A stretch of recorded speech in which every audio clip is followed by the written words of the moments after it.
할렐루야. 아멘. 짜잔. 24년 새해 첫 기도 학교입니다. 또 얼마나 하나님께서 좋은 말씀을 주실까. 제가 엊그제까지 캄캄했었는데 또 새로운 말씀을 받아서 왔어요. 오늘 제목 좀 띄워주실래요?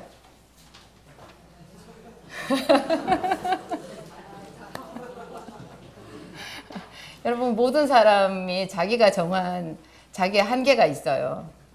국경 같은 게 있어요. 나는 딱 요만큼이야 하는 게 있어요. 욕심은 많죠. 욕심이 없으면 다행인데 욕심은 많아요. 아무리 산에 들어가서 자연인 같이 살아도요, 마음속에 욕심은 어떻게 하지를 못해요. 머리 깎고 중이 돼도 소용이 없어요. 그거는 하나님께서 우리를 그렇게 정복하고 추구하고 모험을 하는 존재로 만드셨어요, 처음부터. 그래서 우리는 빌 공이 안 돼요. 불교에서 빌, 공 얘기하잖아요. 다 비우라고. 절대 안 비워져요. 우리는 채워야 돼요. 하나님의 은혜로 충만하게 채우면 채운 만큼 내 안에 욕심이나 이런 것이 비워지는 거예요.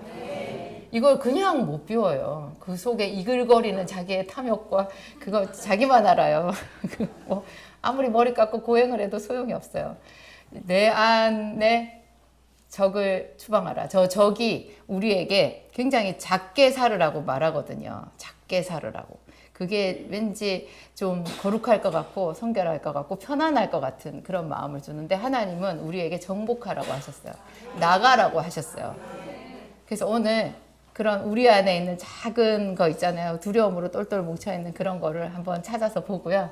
하나님께서 주시는 운명을 바꾸는 기도를 한번 해보도록 하겠습니다. 좀 본문이 제목이랑은 좀 많이 엇갈리는데요. 창세기 27장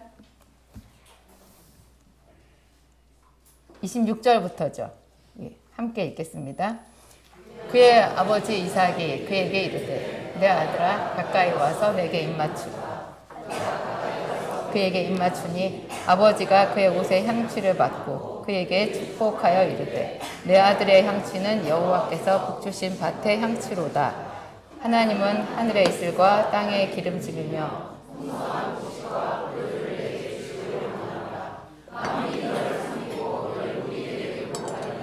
내가 형제들의 주가 되고 내 어머니의 아들들이 내게 굴복하며 너를 저주하는 자는 저주를 받고 너를 축복하는 자는 복을 받기를 원하노라. 이삭이 야곱에게 축복하기를 마치매 야곱이 그의 아버지 이삭 앞에서 나가자 곧 그의 형 에서가 사냥하여 돌아온지라. 별미를 만들어 아버지에게로 가지고 가서 이르되 아버지여 일어나서 아들이 사냥한 고기를 잡수시고 마음껏 내게 축복하소서. 너는 누구냐? 그가 대답하되 나는 아버지의 아들 곧 아버지의 맏아들 에서로소이다. 이삭이 심히 크게 떨며 이르되 그러면 사냥한 고기를 내게 가져온 자가 누구냐? 네가 오기 전에 내가 먹고 그를 위하여 축복하였은즉 그가 반드시 복을 받을 것이니라. 에서가 그의 아버지의 말을 듣고 소리질러 슬피 울며 아버지에게 이르되 내 아버지여 내게 축복하소서. 내게도 그리하소서. 이삭이 이르되 네 아우가 와서 속여 내 복을 빼앗았도다. 에서가 이르되 그의 이름을 야곱이라 함이 합당하지 아니하니까 그가 나를 속임이 이것이 두 번째니이다. 전에는 나의 장자의 명분을 빼앗고 이제는 내 복을 빼앗았나이다. 또 이르되 아버지께서 나를 위하여 빌 복을 남기지 아니하셨나이까. 이삭이 에서에게 대답하여 이르되 내가 그를 너의 주로 세우고 그의 모든 형제를 내가 그에게 종으로 주었으며 곡식과 포도주를 그에게 주었으니 내 아들아 내가 네게 무엇을 할 수 있으랴. 에서가 아버지에게 이르되 내 아버지여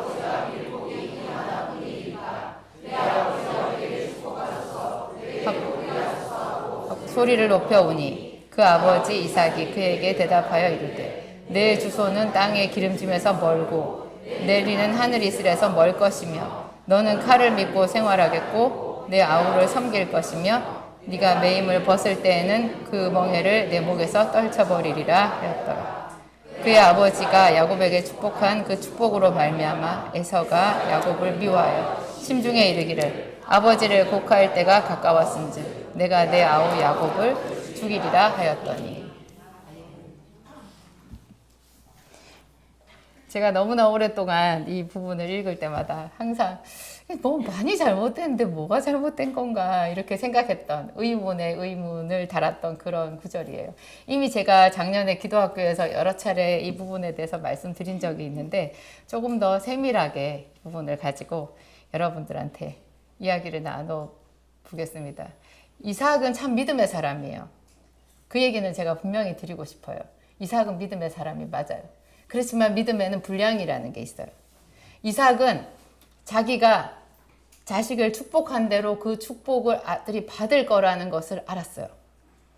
여러분 중에 정말로 자식에게 아버지가 아들에게 이렇게 축복을 해주시는 분이 계세요? 앞으로 해보세요. 이미 하고 계신 분들 말씀 안 하셔도 계실 것 같아요. 그런데 정말 축복을 해줘야 돼요. 아버지는 엄마도 마찬가지고 자기 아이에게 가장 좋은 것을 주고 싶어 해요. 이게 자기가 믿음이 있어야 자식에게 이런 축복을 해주는 거예요. 자기가 교회에 나와서 예배를 드리는 것이 얼마나 복된 줄을 알아야 자식이 나와서 예배하는 자가 되게끔 하는 거예요. 자기가 생각했을 때 교회는 나와도 되고 안 나와도 되는 곳이면 애는 안 나와요. 애는 아빠가 말은 넌 나와야 돼 이렇게 하지만 애는 알아요. 아빠가 행동으로 보이는 그것으로. 아, 교회는 나가도 되고 안 나가도 되는구나. 아빠가 말을 저렇게 하지만 내심 아빠 뜻은 그런 거구나. 그렇게 대물림이 되게 되어 있어요. 이삭은 정말 자기가 사랑하는 에서에게 최고로 좋은 것을 주고 싶었어요. 그래서 여기서도 얘기하죠. 마음껏 내게 축복하소서. 에서는 육신의 사람이잖아요. 육신의 사람인 에서도 이것은 알았어요. 아버지가 축복하면 그 축복대로 자기 삶에 이루어질 것이라는 것은 알았어요. 어떤 면에서 보면 에서가 지금 현재 이 시대에 신앙생활을 하는 상당히 많은 그리스도인보다 믿음이 좋아요. 누가 이렇게 아버지가 무슨 땅 문서를 주는 것도 아닌데 말로 해주는 그 축복을 가지고 이렇게까지 집착하겠어요. 에서는 그 믿음은 있는 거예요. 교회 다니면 확실히 복을 받는다. 이거를 정말로 확실하게 아는 정도의 그리스도인 요즘에 그 정도만큼은 되는 거예요. 이 세상의 복이라고 할지라도 뭐 천국까지는 모르더라도 교회만 다니면 엄청나게 복을 받는다라는 것은 알았죠. 게다가 목사님한테 안수를 받으면 그 복은 내 거야. 이런 거 정도 생각할 만큼 확신은 있었어요. 이삭은 그래서 자기가 최선을 다해서 마음껏 자기가 에서라고 생각한 그 아들, 실상은 야곱이었죠. 그 아들에게 축복을 해줬어요. 그런데 축복을 해준 그 내용을 이렇게 보면요. 이게 이삭의 믿음의 분량이에요. 마음껏이었잖아요. 마음껏. 이 사람의 믿음의 분량이 이건 거예요. 그리고 이삭의 믿음의 분량은 한 사람을 축복해주면 한 사람은 아무것도 없는 거예요. 그러면 지금 이삭의 말대로 할 것 같으면 만약에 에서가 그대로 축복을 받았어요. 그러면 야곱은 뭐가 되는 거예요? 야곱은 에서의 종이 돼요? 야곱에게는 아무것도 줄 게 없어요? 좀 이상하지 않아요? 야곱은 주원 자식인가? 야곱은 첩의 아들인가? 첩의 아들이라고 해도 받을 분복은 있죠. 이삭의 말은 말 자체 안에서 좀 앞뒤가 안 맞는 거예요. 에서에게 축복해 주었더라면, 만약에 축복해 주었더라면 야곱은 에서의 종이 되는, 왜 아들이 둘이 있으면 하나는 왕이 되고 하나는 종이 돼요? 이상한 거예요. 제가 처음에 이 성경을 읽었을 때 이거 많이 이상했어요. 뭐가 잘못된 건가? 결국은 이삭의 믿음의 분량의 문제였던 거예요. 근데 그 믿음의 분량을 키워야 돼요. 그러니까 우리가. 분량을 안 키우면 자기도 불행하고 자식도 불행해요. 주변 사람이 다 불행해요. 내 분량을 키워야 돼요.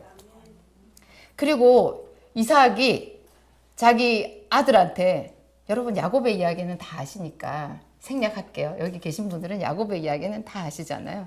야곱이 어떻게 자기 아버지를 속였고 그래서 축복을 받았고 뭐 그 얘기는 생략하고 여기서 오늘 이삭과 에서의 이야기만 위주로 해보면요. 이삭이 먼저 말을 했어요. 35절 한번 띄워주시겠어요? 35절만 읽어봐요. 이삭이 이르되 네 아우가 와서 속여 네 복을 빼앗았도다. 여러분 복이 빼앗아지는 거예요. 예수님께서 하신 말씀이 있어요. 너희 보물을 하늘에 쌓아두라. 땅에는 좀과 동록이 먹지만 하늘에 쌓아두면 그것은 도적이 와서 구멍을 뚫지도 못하고 가져가지도 못한다 그랬어요. 하늘에 너희 보물을 하늘에 쌓아두라. 그게 뭐예요? 하나님 앞에 우리가 신령하게 쌓아드린 우리의 헌신, 기도 뭐 이런 거 있잖아요. 하나님께서 작정해 놓으신 하늘의 신령한 창고는요. 아무도 도적질을 못 해가요. 여기서 벌써 큰 오해가 생긴 거예요. 이삭은 이게 자기 믿음의 분량이었던 거죠. 분명히 믿음은 있는데 믿음의 분량이 좀 이 두 아들을 축복해 줄 만큼의 분량이 안 됐던 거예요. 아들 달랑 둘이잖아요. 달랑 둘. 그 두 아들을 각각 이렇게 그 아들들에게 맞는 하나님께서 주신 그 아들의 개성대로 에서는 사냥하는 사람이었고 야곱은 신령한 복을 사모하는 온순한 사람이었잖아요. 여기에 맞춰서 각각 얼마든지 축복을 해줄 수 있는데 에서는 그 지식이 없었던 거예요. 그런과 동시에 복을 빼앗아 갔다라고 생각하는 거죠. 우리가 하나님에 대해서 오해를 할 수가 있어요. 여러분들도 지나간 여러분들의 삶의 자취를 쭉 보세요. 내가 꼭 어떤 사람을 딱 지목하지 않더라도 그냥 내가 어떤 사람이나 어떤 환경 때문에 지금 내가 요 모양 요 꼴이다라는 그런 생각이 마음속에 있을 수 있어요. 확실한 것은 내 몫은 하늘에 그냥 있다는 거예요. 그것도 엄청나게 많이. 각각 내 몫이 있어요. 내 몫은 내가 안 찾아 먹으면 아무도 손을 못 대요. 하나님이 그렇게 허술한 하나님이시겠냐고요. 저희 엄마 아버지가 가난했잖아요. 애들이 5명 있었어요. 제가 굉장히 속상했던 말이 우리 그 고모라는 사람이 와가지고 뭐 주변 사람들도 마찬가지였어요. 우리 고모라는 사람 아버지의 누나잖아요. 와가지고 없는 것들이 자식은 줄줄이 낳았대요. 뭐 이렇게 주렁주렁 달았니? 제가 얼마나 자존심이 상했는지 몰라요. 왜 내가 주렁주렁이야? 아 내가 왜 주렁주렁인데? 근데 나 때문에 엄마 아빠가 가난한가? 내가 없으면 엄마 아빠 잘 먹고 잘 사나? 내가 엄마 아빠가 먹을 걸 다 먹었나? 내 어린 마음에 굉장히 분노가 생겼어요. 내가 본때를 보여주리라. 내가 어른이 돼서 저 고모보다 훨씬 잘 사는 거 내가 꼭 보여주리라. 그런 마음이 들더라고요. 처음에는 놀라고 부끄럽고 창피했다가 나중에 이게 분노로 바뀌었어요. 아, 굉장히 괘씸하더라고요. 왜 주렁주렁이야? 그러면 생각해 보세요. 하나님이 얼마나 많은 자녀들을 낳았어요? 이 세상에? 여러분 다 하나님의 자녀 아니에요? 바깥에는? 하나님이 능력도 없이 자식을 주렁주렁 낳았을까요? 이 세상에 그냥 태어난 사람은 아무도 없어요. 아무도 없어요. 실수로 태어난 사람은 아무도 없어요. 그 한 사람 한 사람에게 하나님이 넘치도록 복을 예비를 해놨어요. 다 있어요. 여러분 찾아 먹고 계세요? 제가 볼 때 못 찾아 먹었어. 제대로 못 찾아 먹었어요. 찾아 먹은 사람 여기 하나도 없는 것 같아요. 아주 조금씩 그냥 조금씩은 있는데요. 하나님이 그렇게 분량이 작지 않나요? 하나님은 멋진 하나님이에요. 정말 크신 하나님이에요. 여러분 인생이 지금 70이고 80이라도 걱정하지 마세요. 야곱은 6년 만에 거부가 됐거든요. 1년 만에 거부가 될 수도 있어요. 하나님이 복을 주시는 통로는 아무도 예측하지 못해요. 하나님의 전략과 전술은 누구도 예측하지 못해요. 그래서 우리는 꿈꾸면서 살 수 있어요. 멋있죠? 이삭이 네 아우가 와서 속여서 네 복을 빼앗았도다. 이 말만 안 했어도 이 형제 간에 그 분란은 없었을 거예요. 근데 하나님은 합력해서 선을 이루시는 분이라 이것 때문에 야곱이 더 라반의 집에서 훈련을 받고 긍정적인 측면은 있죠. 하지만 분명히 이것은 잘못된 건 거예요. 그랬더니 그렇잖아도 에서는 야곱에 대해서 분노하는 마음이 있었잖아요. 에서는 이삭은 믿음의 사람이었지 에서는 믿음의 사람도 아니잖아요. 그러니까 얼마나 그 분노에 불을 질렀겠어요. 아버지의 말이. 자기가 그렇게 생각했는데 아버지가 그렇게 자기가 존경하는 가장 존경하는 신령한 축복을 자기에게 줄 수 있는 그 권세를 가진 아버지가 야곱을 욕한 거예요. 야곱이 빼앗아갔다. 너에게는 줄 것이 없다. 이렇게 말하니 진짜 기가 막힌 거죠. 그래가지고 분노한 에서가 이렇게 말해요. 그의 이름을 야곱이라 함이 합당하지 아니하나이까. 빼앗아갔다는 거죠. 그가 나를 속임. 야곱이 속인다라는 뜻, 가져갔다라는 뜻이 그 안에 살짝 있나 봐요. 아무리 속이는 자라는 그런 뜻의 이름을, 사기꾼이라는 뜻의 이름을 부모님이 지어줬겠어요. 그런 뜻은 아닌데 발꿈치를 잡았다는 뜻이잖아요. 그러니까 그거를 좀 확장 해석을 한 것 같아요. 발꿈치를 잡았다. 절대로 지지 않고 어떻게 해서든지 이기려고 몸부림치는 그런 이름이거든요. 야곱이란 이름이. 그랬더니 그가 나를 속임이 이번이 두 번째다. 지거 가져가려고 나를 두 번이나 속였다. 그러면서 전에는 나의 장자의 명분을 빼앗았다. 속였다고 말하다가 그 다음에 좀 더 적극적으로 말해요. 빼앗았대요. 그 다음에 이번에는 내 복을 빼앗았다. 속이고 빼앗고 빼앗았나이다. 완전히 이제 재판 끝난 거죠. 재판. 우리도 이런 재판 하지 않아요? 저놈을 죽여라 매우 쳐라. 우리 뉴스 같은 거 보면요. 그냥 뭐 재판, 기소, 재판 이런 거 하나도 필요 없어요. 우린 바로 저런 놈은 죽여야 돼 이렇게 얘기하잖아요. 저런 놈은 매우 쳐야 돼 이렇게 얘기를 하죠. 여기서 지금 에서가 야곱에 대해서 그런 마음을 먹은 거예요. 그러면서 그래도 이제 신락같이 이삭이 말을 하죠. 아버지께서 나를 위하여 빌 복을 남기지 아니하셨나이까. 마지막까지 그래도 물어보는 거예요. 그랬더니 이삭이 에서에게 뭐라 그래요? 내가 그를 너의 주로 세웠대요. 그리고 모든 형제를 내가 그에게 종으로 주었대요. 근데 실제로 야곱에게 축복을 할 때 뭐라 그랬어요? 종으로 주었다라는 말을 하진 않았어요. 만민이 너를 섬기고 열국이 너에게 굴복하리니 이렇게 말했죠. 만민이 너를 섬기고 그리고 형제들의 주가 되고 형제들의 주가 된다고 해서 다른 형제가 종이 되는 건 아니에요. 형제들의 리더가 된다는 얘기지. 이게 좀 말이 약간씩 바뀌었는데 오해가 오해를 낳은 거죠. 그래가지고 내가 그에게 종으로 줘, 너는 종이 됐다. 그리고 곡식과 포도주를 그에게 주었다. 곡식과 포도주는 한 사람한테밖에 못 줘요? 다른 사람한테 못 주나요? 참 이상했어요. 제가 이상하게 느꼈던 거 맞죠? 곡식과 포도주는 모든 사람한테 줄 수 있는 거예요. 모든 사람한테. 그런데 이삭은 곡식과 포도주도 야곱에게 주어버렸기 때문에 너에게는 줄 것이 없다. 이렇게 말했죠. 이 에서가 아버지에게 이르되 내 아버지여 아버지가 빌 복이 이 하나뿐이리이까. 에서도 좀 이상하게 생각했던 것 같아요. 이 하나뿐이리이까 내게도 축복하소서 축복하소서 했더니 마지 못해서 아버지 이삭이 축복이랍시고 해주는데 39절 열어주세요. 함께 읽겠습니다.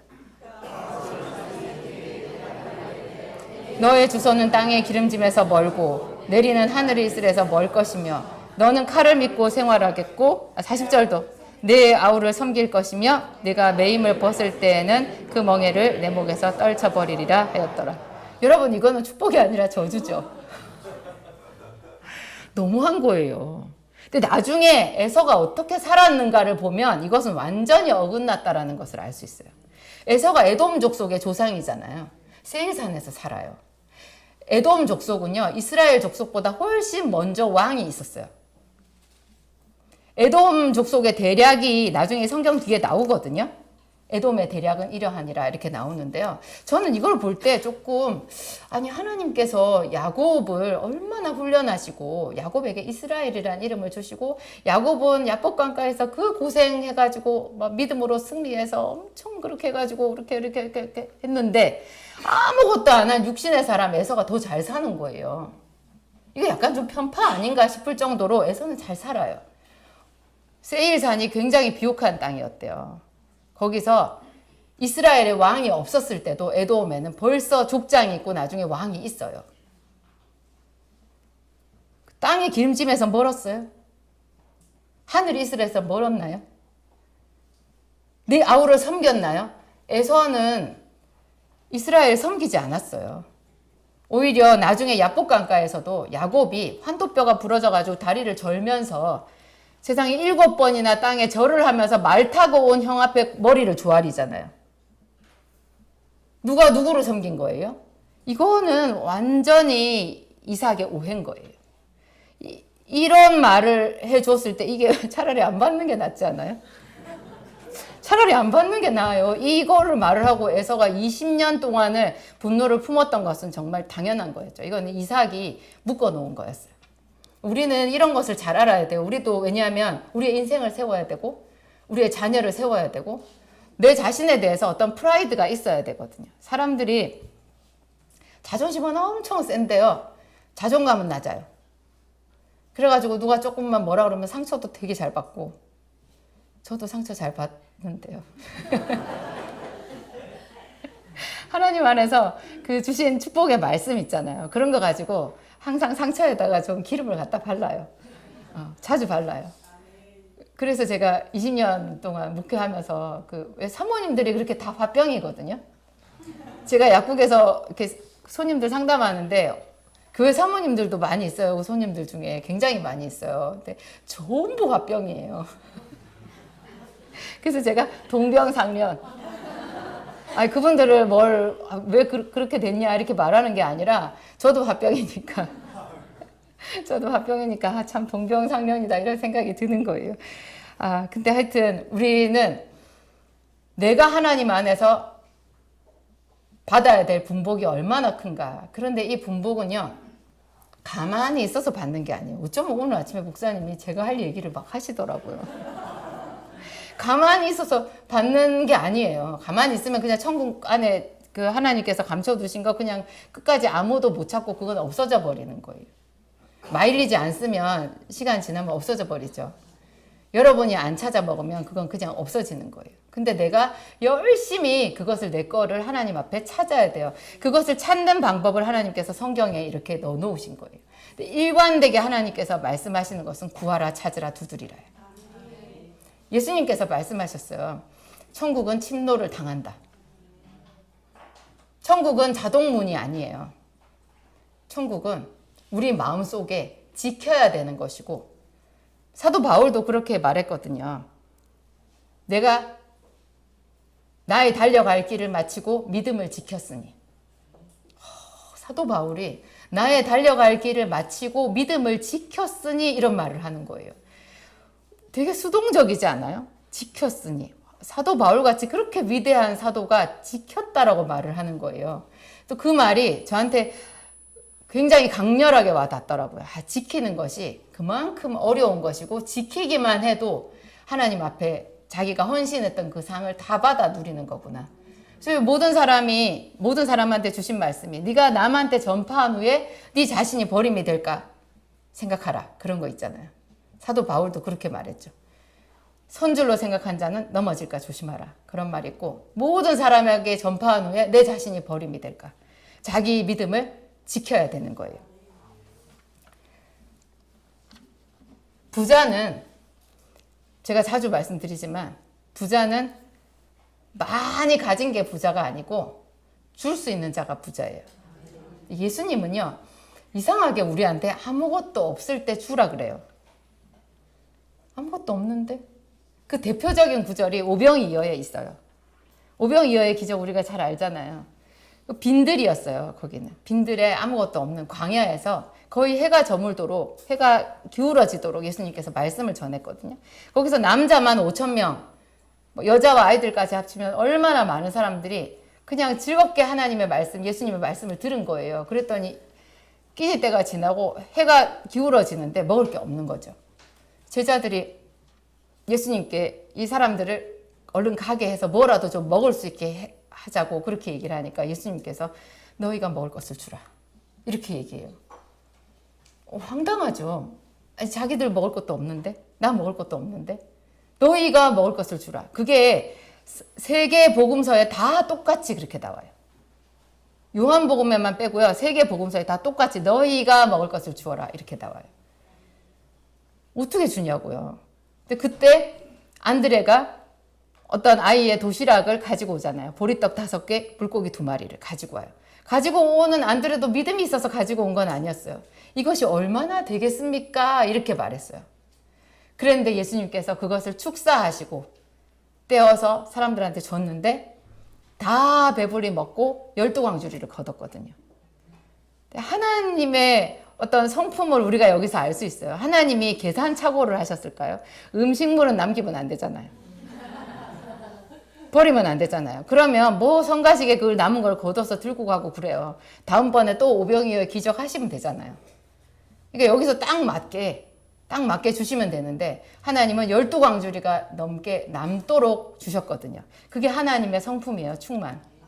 항상 넘치게 주시는 거, 넉넉하게 주시는 거. 그러니까 우리가 구하는 것보다 하나님은 우리에게 더 주신다라는 거죠. 훨씬 더 주신다라는 거죠.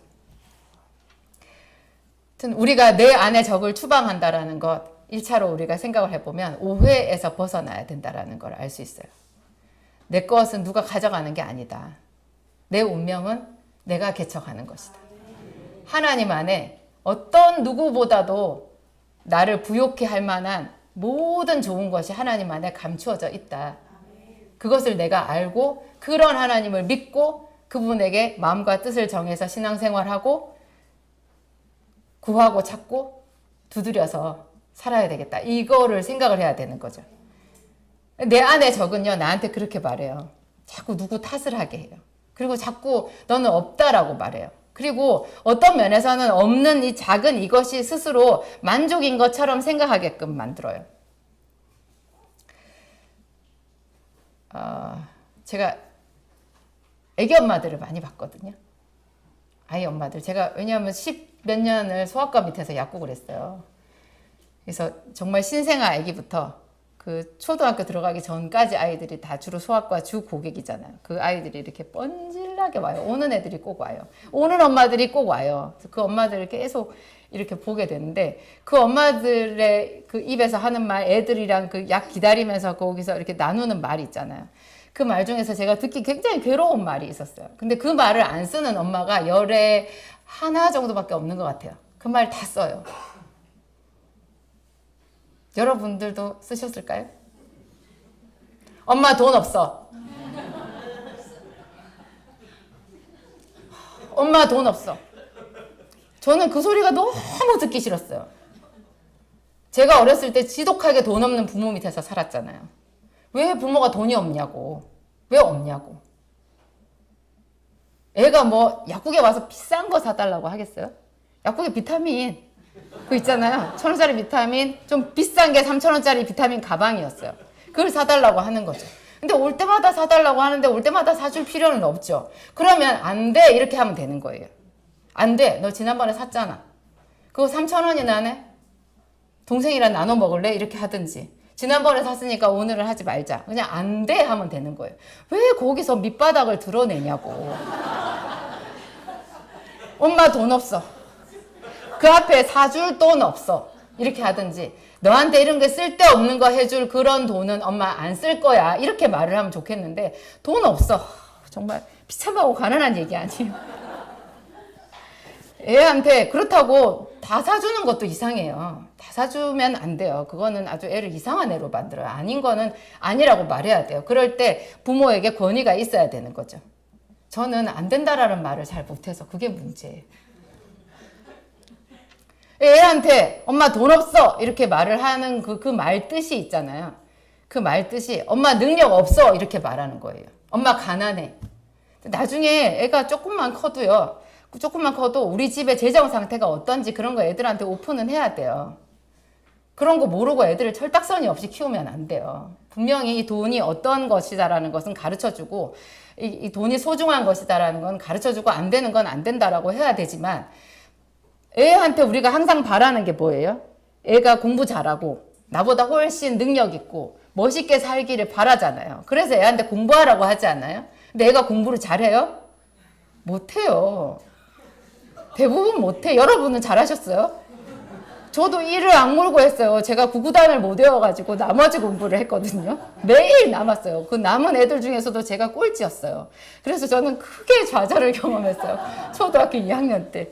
지나가는 이렇게 달아이고 가는 아줌마가 그렇게 부럽더라고요. 저 아줌마는 구구단을 외웠겠지? 어떻게 이 어려운 걸 저 아줌마는 외웠을까? 나는 이렇게 못하는데. 애한테 못하는 공부를 하라고 하는 것은 그 아이한테 굉장한 과제고 숙제예요. 불가능에 도전하라고 선포하는 거예요. 근데 엄마 지는 가만히 있어? 없어? 엄마 돈 없어? 이렇게 하면서 애한테는 하라고 하는 거잖아요. 우리는 하나님 안에서 애든 어른이 나든 똑같이 자라는 거예요. 내가 없죠. 없을 수 있어요. 그러면 애한테 꼭 필요한 게 없으면 하나님 앞에 같이 기도하자고 말해야 되는 거예요. 엄마도 노력할게. 그렇게 해야 맞죠. 그거를 안 된다고 하면 저는 왜 거기서 이렇게 슬프고 화가 나고 제가 순간 그 아이가 되나? 그 엄마가 되나? 좀 그랬어요. 우리가 야곱의 축복을 한번 볼까요? 야곱의 축복 창세기 48장 21절에서 22절 함께 읽겠습니다.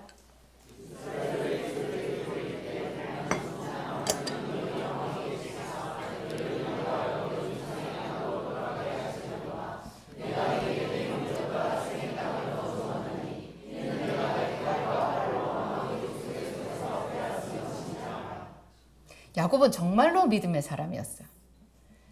야곱은 자기 아버지에게 이상하게 축복을 받았잖아요. 아버지한테 섭섭한 마음도 있었을 거예요. 내가 아버지한테 그렇게 속여서 나가지 않았으면 에서의 종으로 나를 주었겠구나. 내가 왜 종일까? 그런 생각이 들 수도 있었을 거예요. 아버지가 에서만 사랑했잖아요. 그리고 분명히 어머니 리브가의 뱃속에 자기 형제가 있었을 때 하나님께서 큰 자가 어린 자를 섬기리라 말씀하셨거든요. 그랬는데 아버지는 끝까지 에서만 사랑했거든요. 아버지에게 제대로 인정받지 못한 아들은 굉장히 마음의 아픔이 많아요. 그러니까 아버지는 아들을 진짜로 사랑해 줘야 돼요. 엄마들도 그렇고 애들을 고루고루 있을 때 잘해주세요. 있을 때 많이 잘해주세요. 우리의 믿음의 분량을 키워서 애들을 잘해주셔야 돼요.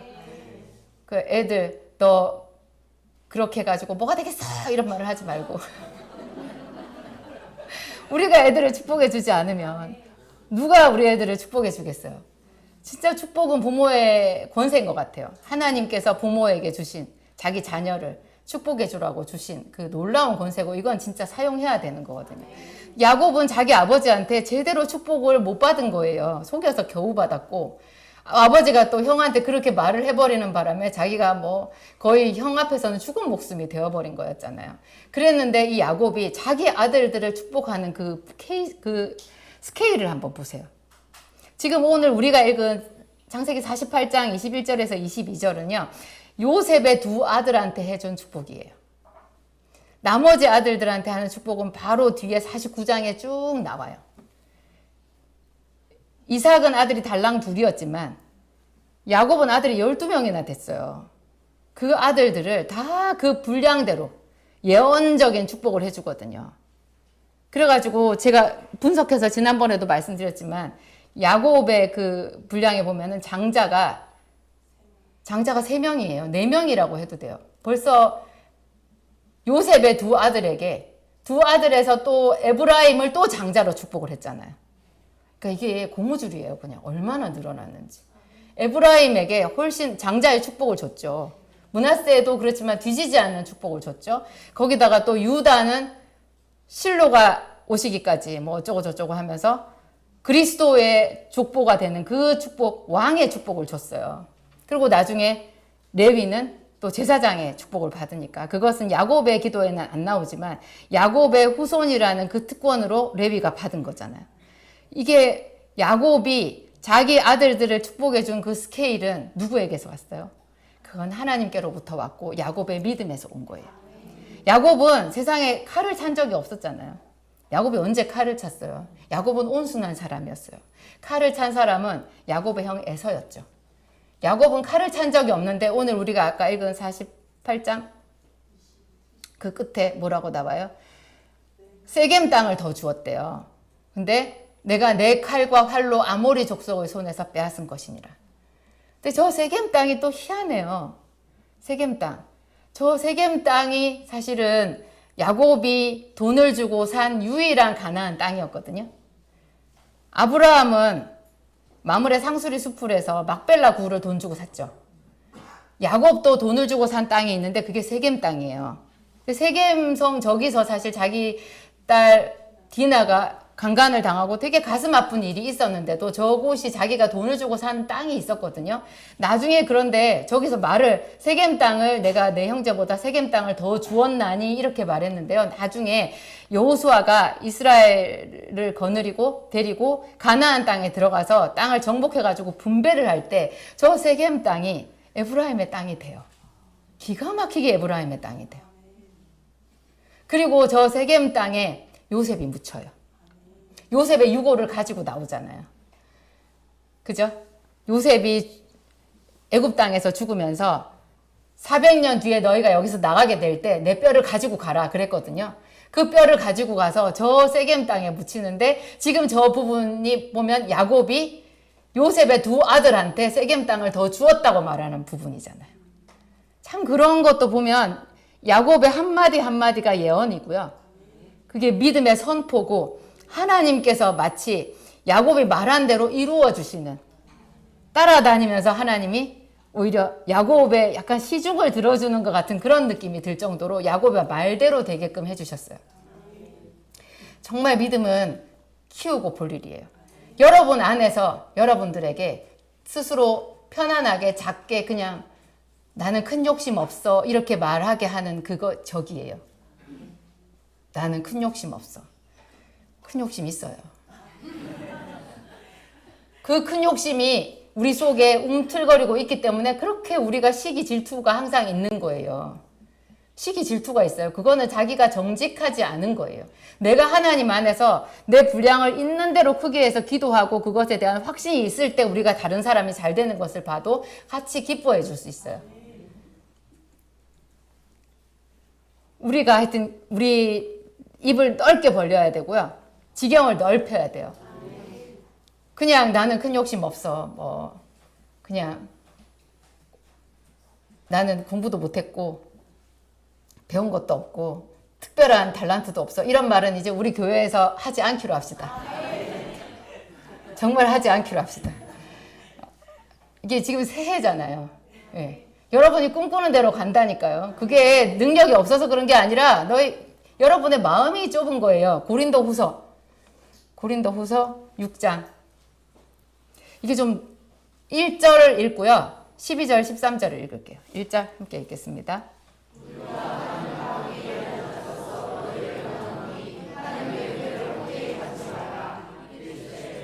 그냥 다 읽을까요? 다 읽겠습니다. 예. 2절 읽으세요. 이르시되 내가 은혜 베풀 때에 너에게 듣고 구원 날에 너를 도왔다 하셨습니다. 보라 지금은 은혜 받을 만한 때요. 이 직분이 비방을 받지 않게 하려고 무엇에든지 아무에게도 꺼리끼지 않게 하고 오직 모든 일에 하나님의 일꾼으로 자천하여 많이 견디는 것과 환난과 궁핍과 고난과 매맞음과 다침과 난동과 수고로움과 자지 못함과 먹지 못함 가운데서도 깨끗함과 지식과 오래 참음과 자비함과 성령의 감화와 거짓이 없는 사랑과 진리의 말씀과 하나님의 능력으로 의의 무기를 좌우에 가지고 영광과 욕됨으로 그러했으며 악한 이름과 아름다운 이름으로 그러했느니라. 우리는 속이는 자 같으나 참되고 무명한 자 같으나 유명한 자요 죽은 자 같으나 보라 우리가 살아있고 징계를 받는 자 같으나 죽임을 당하지 아니하고 근심하는 자 같으나 항상 기뻐하고 가난한 자 같으나 많은 사람을 부유하게 하고 아무것도 없는 자 같으나 모든 것을 가진 자로다. 고린도인들이여 너희를 향하여 우리의 입이 열리고 우리의 마음이 넓어졌으니 우리 안에서 좁아진 것이 아니라 오직 너희 심정에서 좁아진 것이니라. 내가 자녀에게 말하듯 하노니 보답하는 것으로 너희도 마음을 넓히라. 1절과 13절을 딱 연결하면 이 전체 말이 무슨 말인지 알 수 있어요. 하나님의 은혜를 헛되이 받지 말라. 그리고 13절은 너희의 마음을 넓히라. 하나님의 은혜를 받은 사람은 마음을 넓혀야 된다는 거예요. 고린도 사람들은 사도 바울을 참 힘들게 했던 것 같아요. 사도 바울이 고린도에서 1년 6개월을 머물면서 그 사람들을 견고하게 정말 대단한 은사가 있는 그런 능력 있는 교회로 그 음란한 도시에 고린도라고 하는 고린도 교회를 세웠잖아요. 근데 이 사람들이 참 사도 바울을 뒤에서 많이 손가락질하고 힘들게 하고 좀 그랬던 게 이 편지에서 많이 드러나거든요. 근데 이 사람들이 자기들은 고린도라는 그 도시, 굉장히 풍요롭고 넉넉한 그 도시에 편안하게 살면서 온갖 그 고통과 환난과 매맞음과 정처가 없음과 배고픔과 막 그런 거를 다 견디면서 선교 다니는 사도 바울 일행을 판단했어요. 그 자기들은 거기서 이제 편안하게 이 안에 있으면서 늘 그냥 선교사로 가 있는 그분들을 저울질을 하는 거죠. 그래서 사도 바울이 말하는 거예요. 영광과 욕됨으로 그러했고 우리는 무명한 자 같으나 유명한 자요 죽은 자 같으나 보라 우리가 살아있고 징계를 받는 자 같으나 죽임을 당하지 아니하고. 자기가 너희들이 보기에 내가 그렇게 비참하고 보잘것없어 보이지만 사실은 내가 부자라고 그 얘기를 하고 있는 거예요. 그러면 너희는 뭐냐? 너희도 우리처럼 마음을 넓히라는 거예요. 마음을 넓혀야 다른 사람을 섬길 수 있다라고 말하는 거예요. 그게 그리스도 안에서 진정한 부자라는 거예요. 진짜 부자는 다른 사람을 부욕해 하는 자거든요. 다른 사람을 기쁘게 하는 자예요. 나는 기도하고 은혜 받는데 도대체 저 집사 때문에 내 은혜 다 까먹네. 이렇게 말할 수 있거든요. 은혜는 그런 게 은혜인가요? 예수님의 옷에 혈루증 여인이 손을 딱 댔어요. 그러면 본래 어떻게 돼요? 손을 대는 순간 예수님이 부정한 자가 되는 거예요. 그런데 예수님에게 능력이 나가가지고 혈루증 여인이 깨끗함을 받았어요. 예수님 같이 우리도 그렇게 돼야 되는 거예요. 우리 주변에 우리가 섬겨야 되는 자가 하나도 없으면 우리가 받은 은혜가 갈 데가 없어요. 본래 은혜를 받는 것은 흘려보내기 위해서 받는 거예요. 우리 주변에 뭔가 나를 힘들게 하는 사람이 있다면 그 사람으로 인해서 내가 더 성장하는 거예요.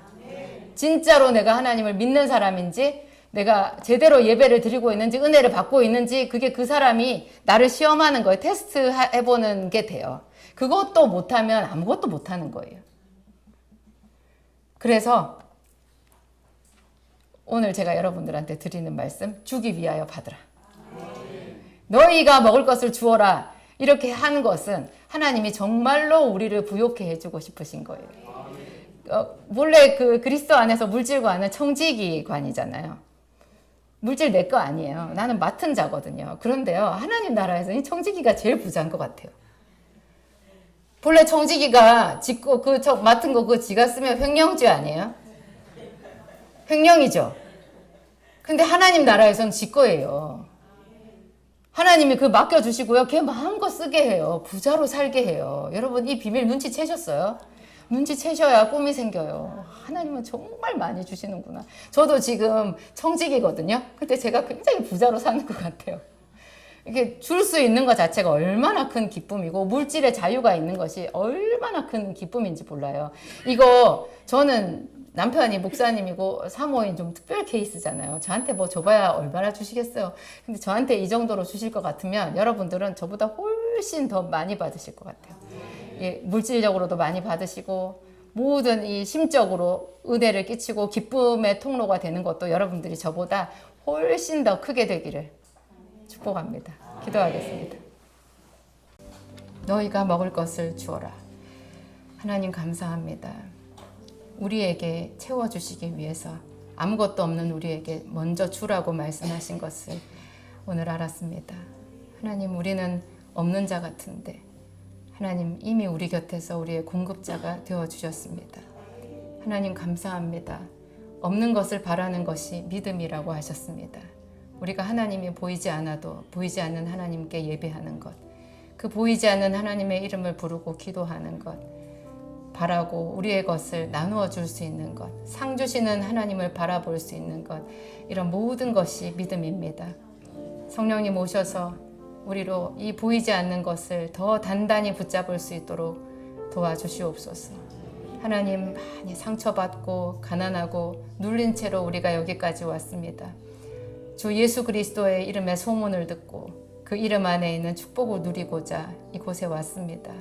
이 좋은 휴일 오후에 하나님의 말씀을 듣고자 하는 간절함으로 이 자리에 앉아서 함께 기도합니다.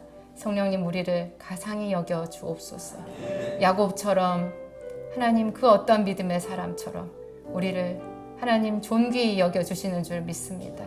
우리가 주 예수 그리스도 안에서 입을 넓게 열며 간절하게 기도하겠사오니 새 꿈을 주시고 이 올 한 해에는 하나님께서 주시는 새로운 비전으로 우리가 다 뜨거운 사람들이 되게 하여 주옵소서. 우리에게 새 성전 주심을 감사합니다. 또한 새 마음 주심을 미리 바라보고 감사합니다. 성령님, 이 자리에 오늘 운행하시고 우리 모든 사람들에게 하나님께서 우리를 창조하신 이유를, 우리에게 주신 비전을 깨달아 알 수 있도록 도와주옵소서. 감사하며 예수님 이름으로 기도합니다. 아멘.